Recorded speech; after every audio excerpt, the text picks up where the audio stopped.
मैं कब्र खोदने वाला काम करता था। एक दिन एक आदमी अपनी जवान बीवी को दफनाने ले आया। दफनाते हुए महसूस हुआ उसकी सांस चल रही है। मैंने सोच समझकर कब्र में सुराख कर दिया। फिर रात को कब्र खोद कर उसको बाहर निकाला तो दूध जैसा बदन देखकर मैं बेकाबू हो गया।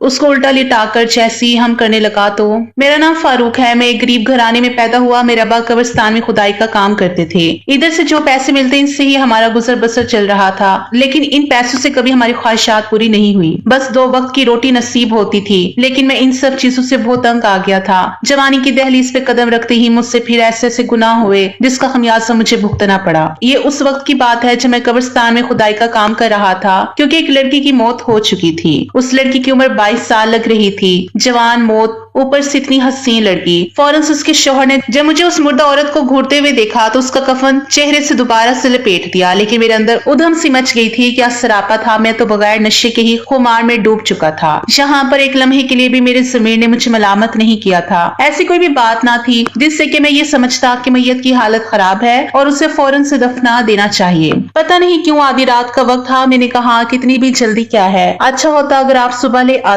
कहने लगा नहीं, मैयत की हालत ठीक नहीं है। औरत का चेहरा ना नीलापन था और ना ही उसका जिस्म फूलना शुरू हुआ था। ऐसी कोई भी बात ना थी जिससे कि मैं ये समझता कि मैयत की हालत खराब है और उसे फौरन से दफना देना चाहिए। पता नहीं क्यों उसके शौहर के चेहरे पर बड़ी बदहवासी थी। मैंने कहा ठीक है, कर देते हैं दफन। इसके साथ सिर्फ चंद लोग ही आए थे। उसने अपनी बीवी को कब्र में उतारा और अपने साथियों से कहने लगा जल्दी मिट्टी डालो। जल्दी तो मुझे भी थी, क्योंकि इसका हुस्न देखकर तो मेरा दिमाग खराब होके रह गया था। मेरे जज्बात उभरने लगे थे जो मेरे काबू में नहीं रहे थे। मैं चाहता था कि जल्दी से ये लोग दफना कर जाएं, और फिर मेरे मन में खुशी से लड्डू फूट रहे थे। इस लड़की का शौहर बार बार कह रहा था कि जल्दी करो, इतनी देर क्यों लग रही है। हमने जल्दी जल्दी इसकी कब्र पर मिट्टी डाल दी थी। एक नजर मैंने उसके चेहरे पर डाली तो वो पसीने से शराबूर था। उसकी आंखों में तो मुझे एक भी आंसू नजर नहीं आ रहा था। और इतनी खूबसूरत बीवी, और वो भी जवान जहां, उसे छोड़कर जा चुकी थी। मगर न जाने वो किन चक्रों में था। वो लोग वहां से जा चुके थे।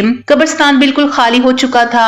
मैं भी बज़ाहिर इन लोगों के साथ चलता हुआ कब्रिस्तान से बाहर आ चुका था। वहां पर एक बड़ी काली सी कार खड़ी थी जिसमें बैठकर वो लोग जा चुके थे, और मैं कितनी देर उस गाड़ी को दूर जाता देखता रहा। जैसे वो गाड़ी आंखों से ओझल हुई तो मेरे चेहरे पर शैतानी मुस्कुराहट भी उभरने लगी थी। मेरे लिए ये बातें बिल्कुल भी मायने नहीं रखती थी कि मैं इस वक्त कहां पर खड़ा हूं। मेरी आंखों के सामने बेसाख्ता कफन से नजर आता उस लड़की का हसीन और जमील चेहरा घूमने लगा था। वो इस कदर हसीन थी, मैं अपने लब काट कर आंखें बंद करके गहरी सांस लेने लगा। मेरा गिरेबान तो पहले खुला हुआ था, पूरा वजूद पसीने से शराबूर होने लगा। मैं अपना हाथ अपने सीने पर मसलने लगा और उस लड़की को सोचने लगा। उसका हसीन चेहरा देखकर मुझ पर खुमारी सी चलने लगी थी। कुत्ते भौंकने की आवाज पर मैं बुरी तरह चौंका था। फिर सर अंधेरे में डूबे हुए कब्रिस्तान में देखा, जिसकी शुरुआत में एक जर्द रंग का बल्ब चल रहा था। आसपास देखा तो वहां पर सिवाय मेरे और कोई भी नहीं था। मैं तेज तेज कदम उठाता दोबारा उस कब्र के पास आया था और फिर मैं जल्दी जल्दी मिट्टी हटाने लगा। कुछ ही देर बाद वो लड़की कफन में लिपटी मेरे सामने थी। उसे देखकर तो जैसे मेरी खुशी की इंतहा ना रही। सबसे पहले तो मैंने उसके चेहरे पर अपने छोटे से मोबाइल की टॉर्च से रोशनी डालकर देखा था। इतनी हसीन लड़की, कसम से आज तो रात रंगीन होने वाली थी। मैंने उसे कब्र से निकाल कर बाहर रखा और कब्र पर दोबारा मिट्टी यूं डाल दी जैसे इसमें अभी भी मुर्दा दफन है। उस लड़की को कफन समेत उठाकर कब्रिस्तान के कोने में दरख्त के नीचे ले आया, जहां पर दीवार की ओर से मुझे कोई नहीं देख सकता था। मैंने रोशनी चलाकर एक जानिब रख दी और कफन उस लड़की के चेहरे से हटाया। उसे बागौर देखने लगा। बड़ा हसीन चेहरा था। उस वक्त उसका दूधिया रंग दमक रहा था। उसके बाद मेरा खुद पर कंट्रोल नहीं रहा था। जैसे ही मैंने कफन हटाकर उस लड़की के हुस्न को देखा तो मैंने सोचा इस लड़की को अपने गले से लगा लूं। मैं अब जो कुछ देर बाद उस लड़की के साथ करने वाला था, वो लड़की तो जीते जी भी सोच नहीं सकती थी कि मरने के बाद मैं उसके साथ ये सब कुछ करूंगा। और मैंने उसे अपने सीने से लगा लिया कि तभी अचानक से मुझे अपनी कमर पर हाथ महसूस हुआ। मेरे तो होश उड़ चुके थे, क्योंकि मुझे किसी और ने नहीं बल्कि मुर्दा लड़की ने अपने हाथ से पकड़ लिया था। मेरी तो चीख निकली थी जब मैंने खुद को उससे छुड़वाने की कोशिश की, मगर वो लड़की तो मेरे चेहरे पर मौजूद एक दाढ़ी को देखकर कब्रिस्तान में आने वाले लोगों को लगता था जैसे मैं शरीफ इंसान हूँ। सर पर टोपी भी मैं रखता था। मुझसे ज्यादा शरीफ और नेक यहाँ पर दूसरा कोई गोरकिन नहीं समझा जाता था, क्योंकि मैं 5 वक्त की नमाज मस्जिद में अदा करता था। लोग मुझे नेक समझते थे, इसलिए अक्सर अपनी खवातीन को दफनाने के लिए वो मेरा ही इंतखाब किया करते थे, इस बात से जानते कि आखिर मैं किस नियत का मालिक मालिक हूँ। मैं जैसे ही किसी औरत को कब्र में दफनाया करता तो वहां से थोड़ा कफन उठाकर उसे देख भी लेता। अगर लड़की खूबसूरत होती, कम उम्र होती तो मेरे दिल में लड्डू फूटने लगते। लोग मुझे नेक समझकर मुझ पर भरोसा करते थे, लेकिन जिस तरह से मैं इन मुर्दा लड़कियों से अपनी रातें रंगीन बनाता था, वो जान चाहते तो अपनी बहन बेटियों को इस कब्रिस्तान में दफनाना छोड़ देते। मेरा बाप बड़ा ही नेक और शरीफ इंसान था, लेकिन हम लोग बड़े ही गरीब थे। कम उम्री में ही मेरी संगत अपनी उम्र से बड़े लड़कों के साथ थी, क्योंकि अब्बा ने मुझे पहले फैक्ट्री में भेजना शुरू कर दिया था। वहां मौजूद सब लड़के जब काम से फारिग होते तो मिलकर जो बातें करते, पहले पहल तो उसे सुनकर मैं शर्म से पानी पानी हो जाता, क्योंकि उनका पसंदीदा मौजू मियाँ बीवी के दरो दीवार के पीछे मौजूदा रिश्ते को खोलकर बयान करना होता था। जिस इलाके में हम रहते थे वो एक पसमंदा से इलाका था। छोटे छोटे घर और कमरों की बैरूनी खिड़कियां घर के बाहर तरफ खुलती थी। अक्सर घरों की लकड़ियों की खिड़कियों में सुराख से किए जाते थे। जब भी किसी लड़के की शादी होती तो उस रात बाकायदा गली के आवारा लड़के आधी रात को उस खिड़की के आगे पीछे मंडलाते हुए नजर आते, और जैसे ही गली में सन्नाटा होता खिड़की के उस पार होने वाले मामलात को देखते और लुत्फ उठाते, सब लड़कों के सामने मजे लेकर सुनाते। मैं कम उम्र में था, इसलिए पहले तो ऐसी बातों को सुनकर घबरा जाता था, लेकिन फिर मेरे अंदर भी ऐसे जज्बात उभरने लगे। एक बार हमारे मोहल्ले में किसी की शादी हुई तो मैं भी रात को अपने घर से निकलकर उस खिड़की के सामने खड़ा हो गया। कुछ ही देर में मोहल्ले के आवारा लड़के भी वहां आ गए। पहली बार जब मैंने ये सब देखा तो मुझे अजीब लगा था, लेकिन फिर तो जैसे आदत होने लगी थी, इसलिए मैं वक्त से पहले ही जवान हो चुका था। मेरा भी दिल मचलने लगा कि मैं शादी करूं, लेकिन मेरी उम्र बहुत कम थी। मेरा फैक्ट्री पर दिल नहीं लगता था। अब्बा भी बीमार रहने लगे थे, इसलिए मैं अब्बा के साथ कब्रों की खुदाई का काम करने लगा। बचपन से अब्बा के साथ कई बार कब्रिस्तान जा चुका था, इसलिए मुझे भी कब्रिस्तान से खौफ आता था। मेरी उम्र 20 साल हुई तो मैंने अपनी माँ से शादी की बात की तो माँ ने एक ही बात कही थी कि 2 ही तो कमरे हैं घर में, एक कमरे में हम सब रहते हैं और दूसरा कमरा तेरे बड़े भाई और भाभी का है। अब तू क्या घर में अपनी बीवी के साथ रहेगा? जब तक हालात अच्छे नहीं हो जाते और छत पर कमरा नहीं बन जाता तो तुम शादी भूल जाओ। अम्मा की बात सुनकर तो जैसे मेरे जज्बात पर पानी फिर चुका था। बड़ा भाई तो अपनी जिंदगी में खुश और उसे बंद कमरे में देखकर मेरा ध्यान वही लगा रहता था। मैं यही सोचता कि बड़े भाई की बारी तो अम्मा को घर छोड़ाना था, लेकिन एक मैं ही था जिसकी बारी अम्मा के पास 100 बहाने थे। हम 5 बहन भाई थे।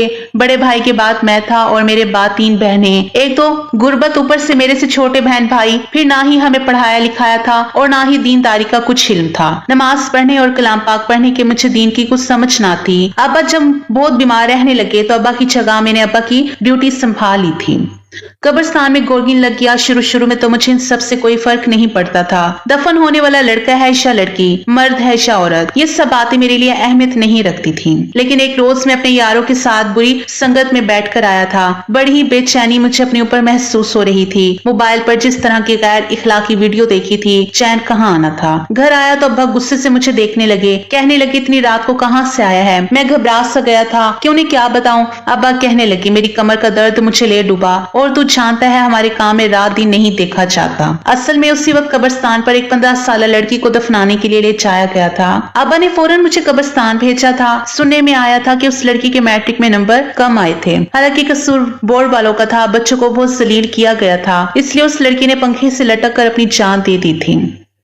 पहले तो मुझे उस पर बड़ा तरस आया, लेकिन जब मैं उसके वजूद को कब्र में उतारने लगा तो न जाने क्यों मेरे वजूद में करंट सा दौड़ गया था। मैंने उसे कब्र में दफना दिया था। सब लोग वापस जा चुके थे। मैं उस रात घर नहीं गया, वहीं कब्रिस्तान के कोने में बने कमरे में जाकर बैठ गया। जब चारों तरफ खामोशी छा गई तो एक अजीब सी कैफियत ने मुझे घेर लिया। बार बार मेरी आंखों के सामने वो हसीन दोशीसा आने लगी। मैं अपना जहन झटकता कि वो मुर्दा लड़की है, लेकिन मेरा दिल मुझे गुनाह के लिए उकसाने लगा। जी चाहा कि बस एक बार उस लड़की को देख लूं, उसे छू लूं। मैंने तो आज से पहले किसी लड़की को छुआ तक नहीं था। वो पहली मर्तबा था कि मुर्दा लड़की को मैंने कब्र में उतारा था। मेरा दिल मुझे गुनाह पर आमादा कर चुका था और फिर उसके बाद तो जैसे मुझे गुनाहों की लत ही लग गई थी। वो लड़की पहली लड़की थी जिसको मैंने कब्र से निकाल कर अपनी हवस मिटाई थी। ऐसा करने के बाद खुमार उतरा तो मैं होश में आ चुका था। पूरे वजूद में कपकपी सी तारीख हो गई थी। मेरा ज़मीर मुझे मलामत करने लगा। पहली मर्तबा का गुनाह था। मेरे दिल में खौफ उठने लगा। मैं रोने लगा, अल्लाह ताला से तौबा करने लगा। मेरे दिल में खौफ उठने लगा, मैं रोने लगा, अल्लाह ताला से तौबा करने लगा कि मुझे माफ कर दे। ये मैंने कितनी बड़ी गलती कर दी। लेकिन धीरे धीरे जैसे मुझे उन सब की आदत सी होती चली गई। मैं यही समझने लगा कि जब माँ बाप मेरी शादी नहीं कर पा रहे तो अब कहीं ना कहीं से तो मुझे अपनी जरूरियात को पूरा करना ही है ना। वैसे भी किसी को पता कैसे चलेगा, फिर नमाज के बाद मैं तौबा भी तो कर लेता हूँ। उसके बाद तो मैं वहां पर आने वाली हर लड़की को अपनी जरूरत के लिए इस्तेमाल करने लगा था। हर 2 दिन बाद मैं किसी न किसी लड़की की इज्जत पर हाथ डाल ही रहा होता था, लेकिन मेरी इस पहल से कोई भी वाकिफ ना था। मैं अपने जमीर को थपकी देकर कब का सुला चुका था। मेरी शक्ल जिस कदर शरीफों वाली थी, करतूत वैसे ही शैतानी थे। उल्टा मेरे चेहरे पर मौजूदा दाढ़ी और मेरे मासूम भोले भाले चेहरे को देखकर अपनी औरतों की तदफीन के लिए मुझे ही मुकर्रर किया जाता था। मुझसे कब्र खुदवाई जाती थी और फिर कब्र में ही उनके वारसीन के साथ मिलकर उन औरतों को उतारा करता था। कितनी मर्तबा मैंने खुद को इस गुनाह से छुटकारा पाने का सोचा। मेरे सब्र का पैमाना लबरेज हो जाता था। इसी दौरान मेरे वालिद की वफात भी हो गई और मेरी माँ भी बिस्तर पर पड़ गई। मैं ये समझने लगा कि मेरे इन बुरे करतूतों की वजह से ही मेरा बाप चलता फिरता इस दुनिया से चल बसा है और मेरी माँ बिस्तर को जा लगी है। बड़े भाई को तो इन सब बातों से फर्क नहीं पड़ता था। वो तो सिर्फ और सिर्फ अपनी बीवी और बच्चों का ही होकर रह गया था। ना ही छोटे बहन भाइयों का खर्च के लिए माँ को पैसे दिया करता, ना ही माँ का इलाज करवाया करता। जो थोड़े बहुत पैसे कब्रिस्तान की रखवाली और कब्र खोदने पर मुझे मिल जाया करते थे, इन्हीं से हमारा गुजारा हो रहा था। अब्बा की वफात के बाद मैंने ये ठान ली थी कि दोबारा इस किसी औरत की तरफ नजर नहीं उठाऊंगा, ना ही गुनाहों की जानिब देखूंगा। उसके बाद कितने ही महीने गुजर चुके थे। अगर किसी औरत की तदफीन के लिए मुझे मुकर्रर किया भी जाता तो मैं इनकार कर देता और दूसरे गोरकिन से कह देता कि तुम चाहकर वो कब्र खोद लो और फिर मैयत को कब्र में उतारता। इतने महीने गुजर चुके थे और फिर महीनों बाद जब मैंने दोबारा एक 22 साल लड़की की कब्र खोदी और उसका हल्का सा सरापा देखा तो मैं बिल्कुल ही बेखुद सा हो गया था। शायद ये मेरे इख्तियार में ना था, मुझे इस गुनाह का चस्का सा लग गया था। खुद से किए हुए तमाम वादे तो जैसे रेत की दीवार साबित हुए थे। इसलिए सोचा कि सिर्फ आज रात इस लड़की को एक मर्तबा फिर अपनी हवस का निशाना बनाऊंगा। सारी रात में उसे टिश्यू पेपर की तरह इस्तेमाल करूंगा और सुबह फिर कब्र में दफन कर दूंगा। लेकिन मैं नहीं जानता था कि ये आखिरी रात मेरे लिए आजमाइशों की रात बन जाएगी। उस लड़की के चेहरे को देखकर मैं पागल सा होने लगा था। 2 महीने से मैं किसी लड़की को अपनी ख्वाहिशात की तकमील के लिए इस्तेमाल भी नहीं किया था, इसलिए उसे देखकर मेरा खुद पर काबू नहीं रहा था। उसका कफन उतारा तो बेखुद सा हो गया, लेकिन जैसे ही मैंने उसे अपने गले लगाया और मैं अपनी बेखुदी में आगे बढ़ने लगा, मेरी कमर पर किसी के हाथों का लम्स मुझे महसूस हुआ था। पहले तो मैं अपनी खुमारी में भूल गया था कि वो एक मुर्दा औरत है, लेकिन जब उसके हाथ अपनी कमर पर सफर करते हुए महसूस हुए, मेरा चेहरा उस लड़की के चेहरे के बिल्कुल करीब था। अपनी कमर पर उसके चलते हुए हाथों की उंगलियां महसूस करके मुझे लगा जैसे कि मेरा आखिरी वक्त आ गया है। मुझे याद आने लगा कि कब्र में मुर्दे को दफन करने के बाद कुछ ही देर बाद इसमें जान वापस आ जाती है और फिर उसका हिसाब किताब शुरू हो जाता है। शायद मैंने उसे इस वक्त कब्र से निकाल लिया है जब इसमें जान वापस आई। पहली बार मुझे अपने इस गुनाह से खौफ महसूस हुआ था। खौफ क्या महसूस था, मेरी जान निकल गई थी। मैं फौरन से उससे पीछे हटा और फटाफट से उसे कफन पहना दिया। मेरे हाथ बुरी तरह से कपकपा रहे थे। मेरी हालत बहुत खराब होने लगी थी। पहली बार मुझ पर लर्जा सा तारी हुआ था। ये सोच रहा था कि कैसे अपनी बदहवासी पर काबू पाकर उस औरत को दोबारा से कब्र में दफना कर आऊं। जैसे ही मैंने उस लड़की को गोद में लिया और उस कब्र में ले जाकर एक तरफ लिटाया और तेजी से मिट्टी खोदने लगा कि इसे दफना दूं, मैंने उस मिट्टी में दोबारा से डाला तो कब्रिस्तान में मुझे किसी की आमद के असरात जाहिर होने लगे। मेरी खौफ से जान निकली थी क्योंकि कुछ नौजवान कब्रिस्तान में आ रहे थे। ये देखकर मेरे हवास बाख्ता हुए थे। मैं सोच भी नहीं सकता था कि मैं यूं भी पकड़ा जा सकता हूँ। मैंने जैसे इस पर जल्दी सी मिट्टी डालनी शुरू की, मुझे उसकी सांस चलने की आवाज आई। ऐसा लगा जैसे वो ऊँग रही है। एक मेरे पीछे नौजवानों के कदमों की चाप थी, दूसरी तरफ वो औरत मुझे मुर्दा नहीं लग रही थी। मैंने करीब एक गोल सा पाइप जो कि गटर लाइन में डाला जाता है लेकिन वो साफ सुथरा था, उसका एक टुकड़ा वहां मौजूद था। मैंने वो उसकी कब्र में डाला और कब्र में मिट्टी डालनी शुरू कर दी और वो गोल पाइप मैंने उस औरत के बिल्कुल चेहरे के करीब कर दिया था। उसका चेहरा भी कफन से बाहर था। मैंने मिट्टी डालकर दोबारा से कब्र यूं कर दी जैसे कि पहले दफनाई गई थी। मेरा पूरा वजूद खौफ के मारे थर थर कांप रहा था। पता नहीं वो जिंदा थी या वाकई मर चुकी थी और मेरे इस गुनाह के लिए मुझ पर कोई आजमाइश आई थी। नौजवान मेरे ही पास आ रहे थे, मेरे करीब पहुंच गए, कहने लगे कि अभी कुछ देर पहले जो शख्स यहाँ एक औरत को दफना कर गया था उसकी हालत बहुत खराब हो रही है। वो यहाँ से जाते ही सो गया था लेकिन अब उसके घर से चीखने चलाने की आवाजें आ रही है। लोगों ने पहले तो उसके घर का दरवाजे को पीटा, लेकिन जब उसने दरवाजा नहीं खोला और चीखने की आवाज आती रही तो मोहल्लेदारों ने उसके घर का दरवाजा धक्के से खोला। जब उसके कमरे में गए तो वो नीम पागल सा हो चुका था। वो कह रहा था कि मेरी बीवी की कब्र खोदो, उसके साथ कुछ गलत होने वाला है। ये सुनकर मैं तो अपना सांस लेना भूल गया था। और नौजवान कहने लगे कि हमें उसी शख्स ने भेजा है, कहता है कि बीवी की कब्र खोदो। मैंने कहा कि तुम लोग क्या पागल हो गए हो, तुम लोग कब्र को नहीं खोद सकते। अगर उसकी बीवी पर कोई अजाब नाजिल हो रहा हो और हम कब्र खोदे तो वो अजाब हमारे साथ भी शुरू हो जाएगा। क्योंकि मैंने सुन रखा था कि एक बार मेरे अब्बा ने बताया था कि एक शख्स का आईडी कार्ड कब्र में रह गया था। जब वो वापस लेने के लिए आया और उसने कब्र खोद के अपना हाथ अंदर मारकर आईडी कार्ड लेना चाहा तो उस मुर्दे को अजाब हो रहा था, इसलिए आके तपश उसके हाथ को जला के रख गई। उसके बाद उसने चीखना चिल्लाना शुरू कर दिया, अपना हाथ बाहर निकाली, अपने हाथ का बहुत इलाज करवाया, दुनिया जहां के डॉक्टर को दिखा दिया, लेकिन उसके हाथ की इज्जत कभी खत्म नहीं हुई और इसी तकलीफ में वो मर गया था। मेरी ये बात सुनकर वो नौजवान भी कुछ घबरा गए थे। ये सच्चा वाकया था जो मेरे वालिद ने मुझे सुनाया था, लेकिन मुझे खौफ ये भी था कि कहीं मेरा गुनाह सामने ना आ जाए। वो नौजवान भी मेरी बात सुनकर खौफ ज़दा हो गए। मैंने कहा कि अगर वो शख्स इतना ही सच्चा है और उसे इतनी ही फिक्र है तो वो खुद क्यों नहीं आया। नौजवान भी मेरी बात सुनकर कहने लगे कि बात तो ठीक है, उसने हमें भेजा लेकिन खुद नहीं आया। फिर कहने लगा शायद उसकी हालत ठीक नहीं थी, उसकी तबीयत बहुत खराब हो रही थी। मैंने कहा कि यहाँ से वापस जाओ और दोबारा मत आना। वो लोग वापस जा चुके थे, लेकिन मैं अपना दिमाग चकराता हुआ महसूस कर रहा था कि मुझे इस सुराख से फिर ऊँगने की आवाज आने लगी। वो एक साफ सुथरा प्लास्टिक का पाइप था, इसलिए ऊँगने की आवाज गूंज रही थी। मैंने सोचा कि मुझे इस बार देख लेना चाहिए। मैंने दोबारा से मिट्टी खोदनी शुरू कर दी। जब मैंने उस कब्र को खोदा तो वो औरत लंबी लंबी सांस ले रही थी। पहले तो मुझे बड़ा खौफ आया, लेकिन फिर मैंने उसके हाथों में हरकत भी महसूस की थी। मैंने कांपते कांपते डरते हुए उसकी नब्ज चेक की। उसकी धड़कनें चल रही थी, वो शायद मरी नहीं थी। लेकिन मैं ये सोच रहा था कि अब क्या करूं। अगर मैं उसे डॉक्टर के पास लेकर जाता और उस कफन में लेकर जाता तो यकीनन मैं पकड़ा जाता कि मैं रात को कब्रें खोद के औरतों के साथ गुनाह करता हूं, और इसी मकसद के लिए मैंने उसकी कब्र भी खोदी होगी। अगर कोई मेरे बारे में ऐसा सोचता तो गलत ना सोचता, क्योंकि ये सच था। लेकिन फिर मैंने ये सोचा कि शायद मैं अपने गुनाहों का कुफारा इसी तरह से अदा कर सकता हूँ कि इस लड़की की जान बचाकर। मैंने गौर किया तो उसके गले पर सुर्ख उंगलियों के निशान थे, जैसे किसी ने उसका गला दबाने की कोशिश की थी। मैंने उसे वहीं छोड़ा और भागता हुआ अपने घर गया। घर की चाबी मेरे पास थी, सब सो रहे थे। मैं दबे कदमों से अपनी माँ के कमरे में गया, उनकी अलमारी खोली, अपनी वालदा का एक जोड़ा निकाला और कब्रिस्तान में आ गया। मैंने उस औरत को लिबास पहनाया और उसकी कब्र पर मिट्टी डाल दी, जैसे किसी को दफना दिया हो। औरत बेहोश थी लेकिन सांस ले रही थी। मैं उसे कब्रिस्तान की दूसरी जानिब खुलने वाली गेट पर लेकर गया, क्योंकि बैरूनी गेट पर अक्सर चौकीदार साइकिल में पहरेदारी दे रहा होता था, लेकिन पिछली जगह बिल्कुल सुनसान थी। मैं उसे वहां से उठाकर सड़क तक लेकर गया था और मेरी हालत खराब होने लगी थी, क्योंकि मेरा सांस बुरी तरह से फूलने लगा था। सामने से आने वाले रिक्शे को मैंने रोका। मैंने कहा मेरी बीवी की तबीयत बहुत खराब है, इसलिए रिक्शे वाले ने भी मुझसे दूसरा सवाल नहीं पूछा था। मैंने उस लड़की को उस रिक्शे में बिठाया और अस्पताल ले गया। डॉक्टर ने उसे ऑक्सीजन लगा दी। वो कहने लगे कि शायद इनकी सांस की नाली दब गई थी और इसके दबने की वजह से उसको ठीक से सांस नहीं आ रहा था। ऑक्सीजन लगाने से उसका सांस बहाल हुआ था। फिर डॉक्टर ने उसको कोई इंजेक्शन लगाए, जिससे उसकी हालत बेहतर होने लगी। कहने लगे कुछ ही देर में से होश आ जाएगा। फिर मुझसे कहने लगे कि आखिर इसकी सांस की नाली दबी कैसे। मैंने कहा मैं नहीं जानता। असल में मेरी बीवी को पागलपन के थोड़े से दौरे पड़ते हैं। जब इसे ऐसा दौरा आता है तो अपने गला दबाने लगती है, क्योंकि इस औरत के गले में सुर्ख उंगलियों के निशान थे।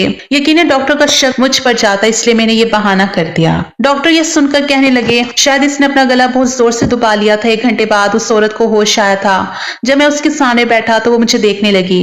फिर उसने अपने वजूद पर कपड़े देखे, कहने लगी कि मैं कहाँ हूं। मैंने कहा कि आपके शौहर ने आपको मुर्दा समझकर दफना दिया था। मुझे शक हुआ कि आप जिंदा हो। मेरा ये कहना था कि उसने मुझे गुस्से से देखा। फिर कहने लगी कि तुम शायद वही शख्स हो जिसने मेरे साथ गलत इरादे से कुछ करना चाहा था। उसकी जुबान से ये सुनकर मेरे होश उड़े थे। मैं शर्मिंदगी से अपनी नजर झुकाकर बैठ गया। उसने चादर से अपना चेहरा भी छुपा लिया। कहने लगी मैं एक बापर्दा औरत हूँ। मुझे मेरे शौहर के अलावा किसी गैर महरम ने नहीं देखा था और मैं खुद खिदमत गुजार भी बहुत थी।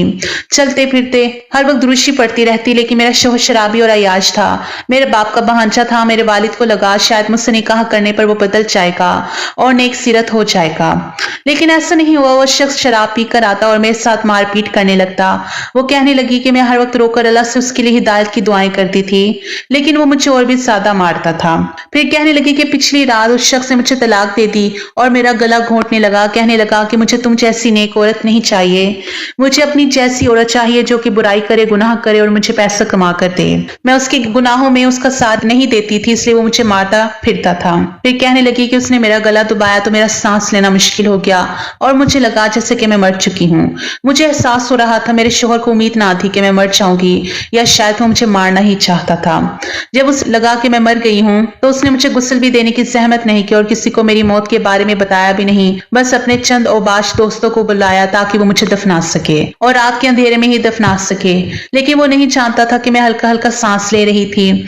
बस मेरा वजूद मेरा साथ नहीं दे रहा था। मुझे सांस बहुत घुट घुट कर आ रहा था। मैं बिल्कुल नींद मुर्दा थी। कहने लगी कि फिर मुझे लगा जैसे किसी ने मेरी कब्र को खोदा और मेरे साथ गलत करने की कोशिश की। जैसे ही मुझे खुद परवसन महसूस हुआ, मुझे लगा जैसे मेरी सांस की नाली थोड़ी सी खुली हो। मुझे सांस लेने में कुछ आसानी से पैदा हो गई थी। लेकिन उसके बाद फिर मुझे दफना दिया गया, लेकिन मेरे मुंह के पास कुछ ऐसा था जहां से मुझे हवा आ रही थी और मैं सांस ले पा रही थी।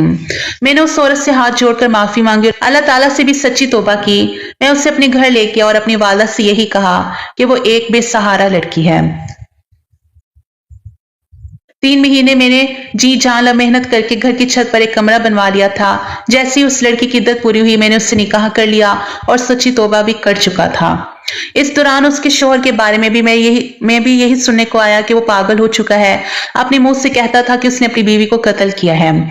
उसे फांसी की सजा हो गई थी, लेकिन ये बात हम दोनों ही जानते थे कि सच क्या है। आज वो मेरी बीवी है और मैं दिखलावे का नेक नहीं, बल्कि सच में गुनाहों से तौबा कर चुका हूँ, नेक राह इख्तियार कर चुका हूँ। मुझे अपने किए गए इस गुनाह का बहुत अफसोस है। नाज़रीन, उम्मीद करती हूँ आपको हमारी आज की वीडियो बहुत पसंद आई होगी। वीडियो अगर पसंद आए तो लाइक और शेयर जरूर कीजिएगा और कमेंट सेक्शन में अपनी राय जरूर दीजिएगा।